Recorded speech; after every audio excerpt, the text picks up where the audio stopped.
Danny Cooper heard the screaming before he saw the smoke. He was 3 kilometers from the nearest settlement, doing his usual patrol route through the rocky hills of 7. The planet was mostly quiet these days. Mostly. But the raiders had been getting bolder, pushing further into the frontier territories where they lived. There were small people. They stood maybe chest-high to Danny, covered in short fur that ranged from golden brown to dark gray. Their faces were flat with large eyes and small rounded ears. They looked delicate, fragile. Nothing like the humans who had arrived on their world 5 years ago to establish trade and defense agreements. Danny broke into a run. His power armor moved with him, every step smooth and fast. The servos hummed as he covered ground, jumping over boulders and sliding down slopes. The armor made him strong, made him fast, made him dangerous. The smoke rose black against the purple sky. Danny crested the final hill and stopped. The homestead below was burning. 3 buildings, all made of the pale stone the preferred, were engulfed in flames. Bodies lay in the courtyard. 4 raiders, the kind with their gray scales and heavy weapons, were loading cargo onto a transport ship. They moved quickly, grabbing anything valuable. Danny's helmet display marked each raider. 4 targets, he could handle 4. He raised his rifle and fired. The first raider dropped before the others realized they were under attack. The second spun around, bringing up his weapon, but Danny was already moving. The armor carried him down the hill in great leaping strides. He fired again. The second raider fell. The other 2 scattered. One ran for the ship. The other dove behind a stone wall and started shooting back. Energy bolts splashed against Danny's armor. The shields flickered but held. He returned fire, keeping low, moving between cover. The raider behind the wall was pinned down. The one at the ship was trying to get the engines started. Danny made a choice. He charged the wall. The raider saw him coming and panicked. He fired wildly, the shots going wide. Danny cleared the wall in one jump and landed hard. His armored fist caught the raider in the chest. The went down and didn't get up. The ship's engines roared to life. Danny spun and fired, but the transport was already lifting off. The last raider escaped. Danny let him go. He had other things to worry about. The homestead was a disaster. Danny moved through the smoke, checking the bodies. All dead, men and women who had been trying to defend their home. His chest felt tight. Then he heard it, a wet, gasping sound. Danny found her behind the main house, a woman, her fur matted with blood. She was lying on her side, one arm stretched out toward a storage shed. Her eyes found Danny and went wide with fear. "Easy," Danny said, dropping to one knee. "I'm here to help." She didn't understand English. She tried to speak, but only blood came out. Her hand moved, pointing at the shed, insistent, desperate. Danny ran to the shed and pulled the door open. 2 small shapes cowered in the corner. Cubs, children. One was bigger, maybe 6 years old in human terms. The other was tiny, no more than 4. They stared at Danny with huge, terrified eyes. "It's okay," Danny said softly. "I won't hurt you." The bigger cub hissed at him. She put herself in front of the smaller one, trying to be brave. It broke Danny's heart. He heard a sound behind him. The mother was crawling toward them, leaving a trail of blood. She was dying. Danny could see that, but she kept moving, kept reaching for her children. Danny stepped aside. The cubs saw their mother and cried out. They scrambled past Danny and threw themselves at her. She wrapped her arms around them, holding them close. Her eyes met Danny's again. She said something in. Danny didn't know the words, but he knew what she meant. "Please save them." "I will," Danny promised. The woman's eyes closed. Her breathing stopped. The cubs wailed, a high piercing sound that made Danny's throat close up. Then he heard engines, more ships coming fast. Danny's helmet display showed 3 contacts incoming. More raiders. They must have called for backup. He was outnumbered and the cubs were exposed. He made a decision. "Come here," Danny said, reaching for the cubs. "We have to go." The bigger cub hissed again and backed away, pulling her sibling with her. They didn't trust him. Why would they? He was a stranger in metal armor. The engines got louder. Danny didn't have time for this. He moved forward and the cubs bolted. But they didn't run away from him. They ran around him. The smaller one scrambled up his back, finding handholds in the armor plating. The bigger one followed, climbing like the little predators their ancestors must have been. Danny felt them moving, felt small hands and feet finding gaps in his armor. The maintenance panels, the life support housing, places where the armor opened for repairs and adjustments. "Wait, don't go in there," Danny started to say, but it was too late. The cubs squeezed into the gaps and disappeared inside his armor. He felt them moving around his back, settling into the spaces around his power pack and oxygen recycler. Small bodies pressed against the he wore beneath the armor plates. The ships roared overhead. Danny looked up and saw 3 transports circling. They were landing. He didn't have time to get the cubs out. He didn't have time for anything except running. Danny turned and ran into the hills. The armor carried him fast, but he could feel the extra weight. Could feel small hearts beating against his back.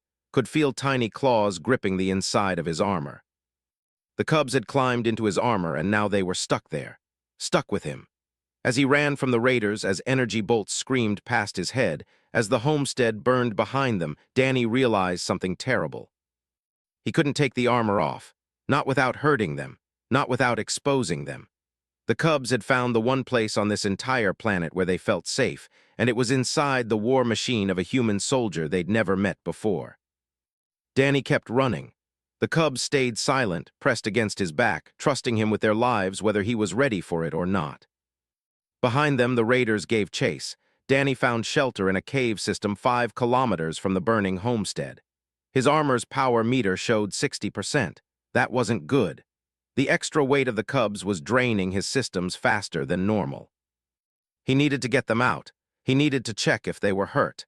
He needed to do a lot of things, but first he needed to make sure the raiders weren't following him anymore.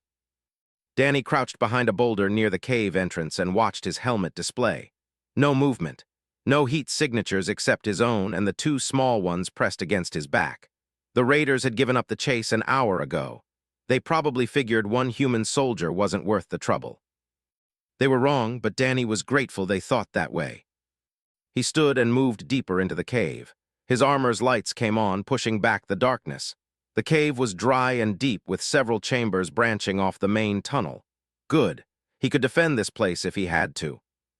Danny stopped in the largest chamber and took a breath. Time to deal with the problem. "Okay," he said quietly. "I need you 2 to come out now." Nothing happened. He felt the cubs shift slightly, but they didn't move to leave. "Come on, I know you're scared, but you can't stay in there. It's not safe." Still nothing. Danny reached back, trying to find the maintenance panel release. His armored fingers were too big and clumsy. He couldn't get the right angle. "Atlas," Danny said, "help me out here."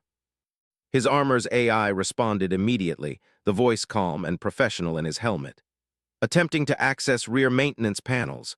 Warning: foreign objects detected in life support housing and power distribution channels. "Yeah, I noticed. Can we get them out?" "Negative. The subjects have positioned themselves around critical systems. Forced removal may damage power connections or oxygen recycling equipment. Additionally, the subject's vital signs indicate extreme stress. Sudden extraction could cause harm." Danny closed his eyes. "You're telling me I can't take my armor off?" "Correct, not without significant risk to the subjects and potential system failure." "How long can they survive in there?" "Unknown. Physiology data is limited. However, the space is warm and has adequate oxygen flow from the life support system. Immediate survival is not at risk." Danny tried to think. The cubs were stuck. He was stuck. And he was 40 kilometers from the nearest human base, with raiders somewhere between here and there. He sat down carefully, his back against the cave wall. He felt the cubs move with him, adjusting to his position. One of them made a small sound, not quite a cry, but close. "It's okay," Danny said softly. "I've got you, you're safe." Another small sound. This one was different, almost like a question. Danny kept talking. He didn't know if they understood him, but his voice seemed to calm them. "My name is Danny. I'm a Marine. That means I'm a soldier. I know I look scary with all this metal, but I'm one of the good guys, I promise." He felt movement. One of the cubs was shifting, trying to get comfortable. Danny stayed very still. "I bet you're hungry and thirsty. I need to figure that out." He paused. "Atlas, can we get food and water to them without removing the armor?" "There are gaps in the plating near the maintenance panels. Small items could be passed through. However, I cannot guarantee the subjects will accept food from you." "Let's try." Danny stood and moved to the cave entrance. The purple sky was darkening. Night was coming. He scanned the area and spotted what he was looking for. A stand of local fruit trees grew about 50 meters away. He ate those. He'd seen them at the markets. He jogged over, moving carefully. The cubs stayed quiet. Danny picked several of the fruits, round and orange with soft skin. He also filled a small container from his emergency supplies with water from a nearby stream. Back in the cave, Danny sat down again. He unsealed his gauntlet and pulled it off. His bare hand looked small and pale in the armor's lights. He reached back and found one of the gaps. "Hey, you hungry?" Silence, then a small chirping sound. Danny broke off a piece of fruit and pushed it through the gap. He felt it leave his fingers, heard a sniffing sound. Then the fruit was gone, taken by small hands. "Good," Danny said. "There's more." He fed them piece by piece, waiting patiently between each one. The cubs ate slowly at first, then faster as they realized the food kept coming. Danny gave them water next, using a tube from his emergency kit. He felt them drink, heard small swallowing sounds. When they were done, one of the cubs made a sound that might have been contentment. The other one shifted and settled against Danny's back, her body relaxing. Danny let out a breath he didn't know he'd been holding. "Okay, that's progress." His helmet display blinked. "Incoming message." Danny opened the channel. "Cooper, this is Firebase Delta. We lost your signal for a while. What's your status?" Danny hesitated. How did he explain this? "I'm secure, Delta. Had to evade some raiders. I'm 40 kilometers northwest of my last position." "Copy that. We have transport ready for extraction. Sending coordinates now." "Negative, Delta. I can't extract right now." There was a pause. "Say again, Cooper, you're refusing extraction."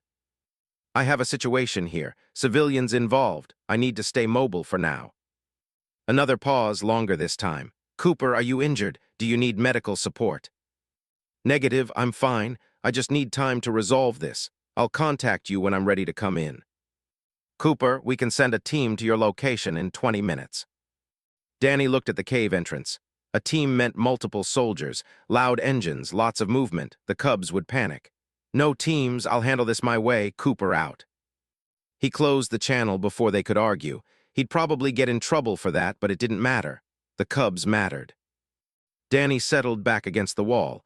The cubs were quiet now, their breathing steady. They'd fallen asleep.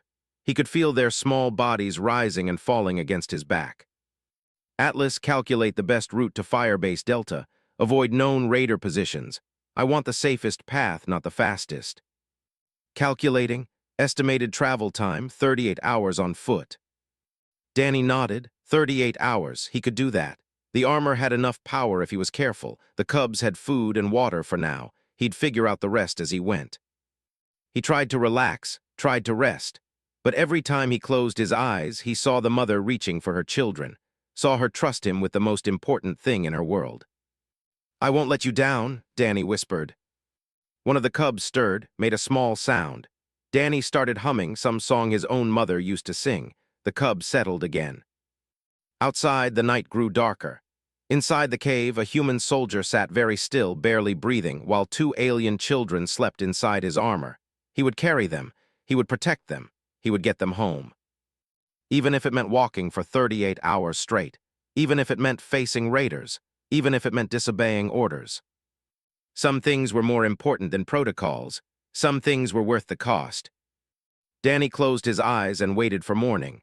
The cubs slept on, trusting the human they'd chosen as their protector. Danny started walking at dawn. His armor's power was at 55%. The cubs were awake, moving around inside the spaces they'd claimed.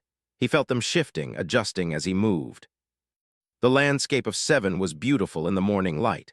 Purple sky fading to pink, red rocks catching the sun. But Danny kept his attention on the path ahead. Atlas had mapped a route through the hills that avoided open ground and known raider camps. Every hour, Danny stopped to give the cubs food and water. He'd gathered more fruit along the way, stuffing it into his supply pouches. The cubs accepted it eagerly now, their small hands reaching through the gaps to take what he offered. He started talking to them as he walked. It helped pass the time, helped him stay alert. "You know, Earth is different from here," Danny said. "Our sky is blue, not purple, and we have this thing called an ocean. It's water, but so much water you can't see the other side. My mom used to take me to the beach when I was little, maybe your age." One of the cubs made a chirping sound. Danny smiled. Yeah, I was small once. Hard to believe, right? All humans start small. We grow up, get bigger, get stronger. But we remember what it was like to be little, to be scared. He climbed over a fallen log, moving carefully. The cubs shifted but stayed quiet. I'm going to keep you safe. That's a promise. Where I come from, we protect kids. Doesn't matter who's kids. Doesn't matter what they look like. Kids are kids. The sun climbed higher. Danny's armor regulated his temperature, but he could feel the heat building. He checked his power meter, 48%, still okay. At midday, Danny heard engines. He dropped into a crouch behind a cluster of rocks. His helmet display showed two contacts, small vehicles moving fast, raiders on patrol. Danny held his breath. The cubs went very still, as if they sensed the danger. The vehicles passed 100 meters to the south. Close, too close, but they didn't stop, didn't turn, they were headed somewhere else. Danny waited 10 minutes before moving again. Good job, he whispered to the cubs. You're learning. By late afternoon, Danny's legs were starting to ache. The armor did most of the work, but he'd been moving for 8 hours straight. He needed to rest. More importantly, the cubs needed to rest. He found a sheltered spot under an overhang and sat down. The cubs immediately started moving, stretching inside their small space. One of them made a distressed sound. What's wrong? Danny asked. More sounds, urgent, uncomfortable. Danny realized the problem. The cubs needed to go to the bathroom. Of course they did. They'd been eating and drinking all day. Okay, let me think. Danny looked at the maintenance panels. Could he open them just a little, give the cubs a chance to climb out and do what they needed? He reached back and carefully released one panel. It slid open a few centimeters. Can you come out? Just for a minute. A small furry face appeared in the gap. Big eyes stared at Danny. The bigger cub, the brave one, she looked terrified. It's okay, I'll keep you safe, I promise. The cub hesitated. Then slowly, carefully, she squeezed out of the gap. She was tiny, barely reaching Danny's knee. Her fur was golden brown with darker stripes. She looked at Danny, then at the world around them, then back at Danny. Go ahead, Danny said softly. I'll watch for danger. The cub to a bush and did her business. She kept looking back at Danny, making sure he was still there. When she was done, she ran back to him, but she didn't climb back into the armor. Instead, she sat at his feet and made a sound. A question. Your sibling needs to go too. The cub chirped. Danny opened the panel wider. The smaller cub peeked out. He was darker gray with black stripes, even smaller than his sister. He looked at Danny and whimpered. Come on, little guy, your sister did it. You can too. The small cub climbed out slowly. He stayed close to his sister, pressing against her. Together they went to the bush. Together they came back. They sat at Danny's feet, looking up at him. Danny looked back. For a moment nobody moved. Then the bigger cub did something that surprised Danny. She reached out and touched his armor. Her small hand rested on the metal plating. Testing, curious. It's called power armor, Danny said. It makes me strong, keeps me safe, keeps you safe too right now. The small cub touched the armor as well. They both looked at it, then at each other, then at Danny. Danny had an idea. He moved very slowly, extending his bare hand toward them. Want to see what I really look like? The cubs backed up a step. Danny stayed still, hand extended, waiting. The bigger cub approached first. She sniffed his hand. Her nose was small and wet. She sniffed again, then looked at her sibling. The smaller cub came forward and sniffed too. Danny stayed perfectly still. See, just another person, a weird-looking person maybe, but a person. The bigger cub made a decision. She climbed onto Danny's hand. Her weight was almost nothing. She stood on his palm and looked at his face. Her eyes were huge and golden. She reached out one tiny hand and touched Danny's cheek. Danny felt his throat get tight. Yeah, he said quietly, I'm real. The small cub wanted up too. Danny offered his other hand and the cub climbed on. Now he held both of them, these two small aliens who'd lost everything and chosen him as their protector. I'm sorry about your mom, Danny said. I'm sorry I couldn't save her, but I'll save you, that's a promise. The cubs looked at each other. Then, in silent agreement, they climbed back onto Danny's armor. But this time, they didn't go inside right away.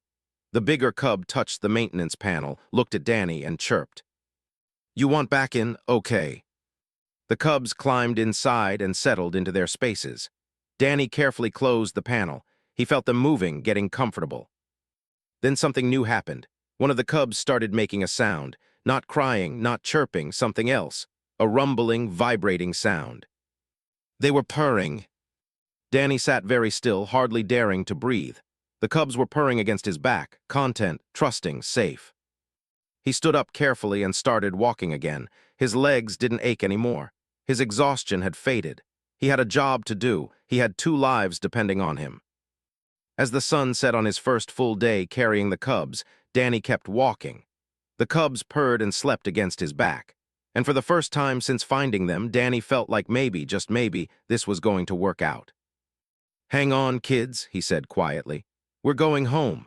Danny reached Firebase Delta on the morning of the second day. His armor's power was at 18%. He was exhausted, hungry, but the cubs were alive, and that was all that mattered. The base sat in a valley, surrounded by defensive walls and guard towers. Human soldiers patrolled the perimeter. When they saw Danny approaching, they raised their weapons. "Identify yourself," a voice called over the speakers. "Lieutenant Danny Cooper, Marine Corps, serial number 77492. Danny's voice was rough. He hadn't slept in 2 days. "Cooper, you're supposed to be on patrol. Where have you been?" "Long story, I need to come in." The gates opened. Danny walked through and immediately 6 soldiers surrounded him. A woman in captain's insignia approached. She looked annoyed. "Cooper, you missed 3 check-ins. You refused extraction. You want to explain yourself." "Yes, ma'am, but first I need medical." Captain Helen crossed her arms. "You're injured." "No, ma'am, but I have passengers." Frowned passengers. Danny turned around. "In my armor, 2 cubs. They're stuck in the maintenance panels. I need help getting them out safely." Stared at him. "You've been carrying alien children in your power armor for 2 days." "Yes, ma'am." "Why didn't you extract them yourself?" "They're wedged around critical systems. Atlas says forcing them out could hurt them or damage the armor. They also panic when I try to remove the armor. I need specialists." Looked at the other soldiers. "Get Dr. Grant and find a translator now." 20 minutes later, Danny was sitting in the medical bay. His armor was connected to a power supply, charging slowly. A small crowd had gathered, medical staff, engineers, and a thin human man with gray hair who kept looking at Danny's back with fascination. "I'm Dr. Peter Grant," the man said. "Captain tells me you have a unique problem." "That's one way to put it." Grant walked around Danny, studying the armor. "How long have they been in there?" "About 40 hours. "Have they eaten, had water?" "Yes, I've been feeding them through the gaps." "Good, that's good." Grant pulled out a scanner. "I'm going to take some readings, don't move." Danny held still. The cubs were awake. He could feel them moving slightly. They knew something was different. Grant studied his scanner. "Remarkable, I'm reading 2 distinct life signs, healthy vitals, elevated stress markers, but that's expected. They're positioned around your power pack and oxygen recycler. Very clever, actually. Those areas are warm and have good air flow." "Can you get them out?" "I can, but it won't be easy." Grant looked at Danny. "They've bonded with you. Do you understand what that means?" "No." Cubs imprint on their protectors during times of trauma. It's an evolutionary survival mechanism. These cubs lost their mother. They were terrified. Then you saved them, carried them, fed them. You became their new protector, their new parent in a sense. Danny felt something twist in his chest. "I'm not their parent." "Try telling them that." The doors opened. An older walked in. He was tall for his species, with silver fur and kind eyes. He wore robes marked with council symbols. "I am Elder," the said in accented English. "I heard what happened. You saved 2 of our cubs." "I tried to save their mother. I was too late." Nodded sadly. "I knew her. She was strong, brave. Her cubs are blessed that you found them." "I need to get them out safely. Can you help?" "Perhaps," approached Danny's armor. He made a soft clicking sound. The cubs responded immediately, chirping back. Spoke in, the cubs answered. A conversation happened, quick and musical. "They say they feel safe in the metal shell," translated. "They say the giant is kind, feeds them, talks to them, keeps them warm. Tell them they need to come out. Tell them they'll be safe." Spoke again. The cubs' response was immediate and frantic. They started crying. "They do not want to leave you," said quietly. I can't keep them in my armor forever. No, but forcing them out will traumatize them. Perhaps there is another way. Dr. Grant stepped forward. What if we do it gradually? Remove the armor piece by piece while Lieutenant Cooper stays still and talks to them. Keep the contact, keep the trust. Captain spoke up. How long would that take? Hours, maybe 6 or 7. Cooper's been awake for 2 days. He needs rest. Danny shook his head. I can do 6 hours. If it keeps the cubs calm, I can do it. Looked at him, really looked at him. You refused a direct order to extract. You walked 40 kilometers with alien children in your armor. You're willing to sit still for 6 hours without sleep. Why? Danny thought about his eyes, her trust, her final wish. Because I promised their mother, because they're kids, because it's the right thing to do. Was quiet for a moment. All right, we do this Cooper's way. Get him food and water, set up a comfortable space, and someone brief me on everything we know about cubs. They moved Danny to a private room. A large chair was brought in. Danny sat down carefully, feeling the cubs shift with him. Okay, Danny said to them. We're going to get you out, but slow, nice and slow. I'll be here the whole time, I promise. Dr. Grant began the process. First, he disconnected the non-essential armor plates. Danny kept talking. You know, where I come from, we have people who take care of kids who lose their parents. Foster families. They open their homes, give the kids a place to be safe. That's what we're going to find for you. One plate came off. The cubs shifted but stayed calm. You'll have a real bed, soft blankets, toys to play with, other cubs to meet. Another plate. The cubs chirped nervously. Danny hummed the song his mother used to sing. Hours passed. Plate by plate, the armor came off. Danny talked the entire time about Earth, about families, about how brave the cubs were, about how proud their mother would be. His voice got rough. His eyes burned with exhaustion, but he didn't stop. Finally, after 6 hours, Dr. Grant removed the last maintenance panel. The gap opened wide. Okay, little ones, Danny said softly. Time to come out. I'm right here. You're safe. For a long moment, nothing happened. Then the bigger cub poked her head out. She looked at Danny with those huge golden eyes. That's right, come on. She climbed out slowly and jumped into Danny's lap. The smaller cub followed, pressing against his sister. They sat there looking up at Danny. He was out of the armor now, just a tired human in a sweat-stained, but the cubs didn't care. They climbed up his chest and pressed against him, purring. Danny wrapped his arms around them. I've got you, I've got you. Around the room, everyone watched in silence. Even Captain looked affected. Elder approached. Lieutenant Cooper, what you have done is remarkable. These cubs have chosen you. In our culture, that bond is sacred. Danny looked down at the cubs in his arms. They'd fallen asleep, exhausted from their ordeal, small and warm and trusting. What happens to them now? Danny asked. We will find them a family, good people who will raise them well. And if they don't want to go? Smiled sadly. Then we will deal with that when it comes. Danny slept for 12 hours. When he woke up, his first thought was of the cubs. He found them in the base's temporary care facility. A caretaker was trying to feed them. The cubs sat in the corner, refusing to eat. They looked small and miserable. When they saw Danny, they cried out and ran to him. He dropped to his knees and caught them. They climbed onto him, pressing close, purring frantically. They have not eaten since you brought them, the caretaker said. They will not let us touch them. Danny looked at Elder, who stood nearby. How long can they go without food? Not long, they are young. They need to eat every few hours. Danny carried the cubs to a chair and sat down. Okay, let's try this. He held out his hand and the caretaker gave him a bowl of food. Danny offered it to the bigger cub. She ate from his hand immediately. Her brother followed. They will only accept food from you, observed. That's a problem. Yes, it is. Captain entered the room. Cooper, we need to talk. Danny stood carefully, still holding the cubs. They clung to his shirt. Yes, ma'am. Command wants a full report. They also want to know why you refused orders to extract. I was protecting civilians. The cubs would have panicked. It could have drawn raiders to my position. That's a convenient excuse. It's the truth, ma'am. Looked at the cubs. Dr. Grant says they've imprinted on you, says separating them could cause severe psychological trauma. He recommends a gradual transition to caretakers over several weeks. Several weeks, during which time you would be their primary caregiver. That's not a military assignment, Cooper. That's babysitting. Danny looked down at the cubs. The smaller one was looking up at him with complete trust. What's the alternative? We sedate them, transfer them immediately to a family. They'll be upset for a while, but they'll adapt. No, the word came out harder than Danny intended. Excuse me. No sedation, no forced separation. We do this the right way. The right way interferes with your duties as a Marine.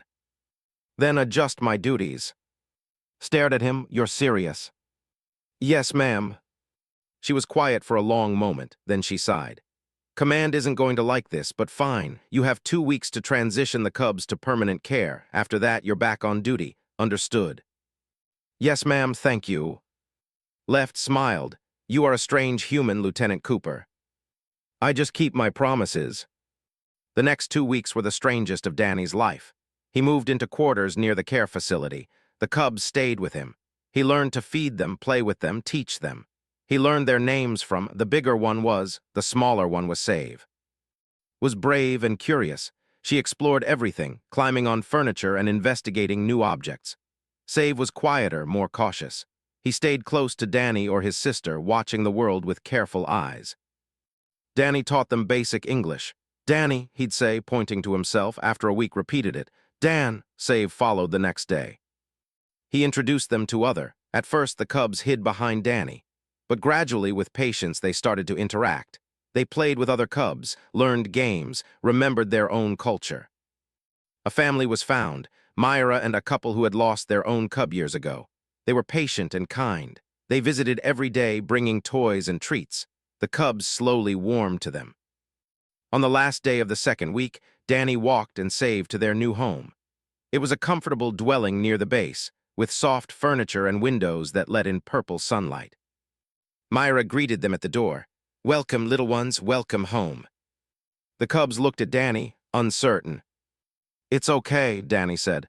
These are good people, they'll take care of you. Dan stay? Save asked in his small voice. Danny's chest hurt. I can't stay forever, buddy, but I'll visit, I promise. Promise asked. Promise. The cubs looked at each other, then at Myra and then back at Danny. Slowly they walked into the house. Myra offered them treats. They accepted.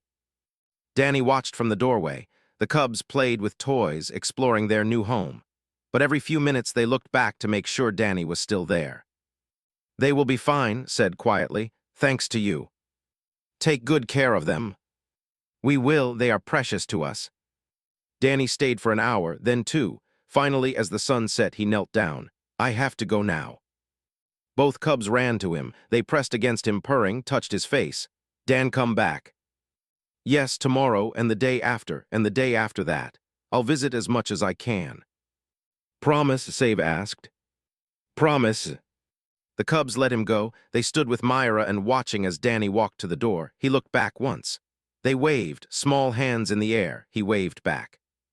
That night, Danny returned to his regular quarters. His armor sat in the corner, cleaned and repaired. He ran his hand over the back plating. There were small scratches where the cubs had climbed, tiny marks that the repair crew had missed. Danny decided to leave them there. 3 months later, Danny sat in Elder's office.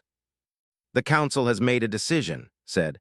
We wish to expand our alliance with humanity. We wish for more human soldiers to train with our defense forces. We wish for more cooperation, more trust. That's good news, Danny said. It is because of you, because you showed us what humans truly are. Not just warriors, but protectors, especially of the young and vulnerable. I did what anyone would do. No, you did what a good person does. There is a difference. Pulled out a small medallion. The Council has created a new honor, Shield Bearer. It is given to those who protect cubs at great personal risk. You are the first recipient. Danny took the medallion. It was warm in his hand. There is more, said, and Save wished to see you. Danny smiled. I was planning to visit them this afternoon. They have something to show you. Later at Myra and's home, the cubs greeted Danny at the door. They were bigger now, growing fast. They'd started school and made friends. Dan called, look what we made. She pulled Danny inside. On the wall was a drawing, crude, done in a child's hand, but clear. A figure in armor, two small shapes climbing on its back, around them stars and purple sky. "It's you," Save said proudly, "when you saved us." Danny looked at the drawing, at the care and effort these small children had put into it. "It's perfect." "We tell everyone," said, "about the metal giant who was kind, who kept us safe, who is our Dan." "Your shield bearer," Save added, trying out the new word. Danny knelt down and hugged them both. "And you're my cubs, always." They purred against him, content safe home. That evening, Danny walked back to the base under purple sky. He wore the medallion around his neck. The cub's drawing was carefully folded in his pocket. His armor waited for him, scratches and all. Tomorrow he'd return to duty, return to patrols and training.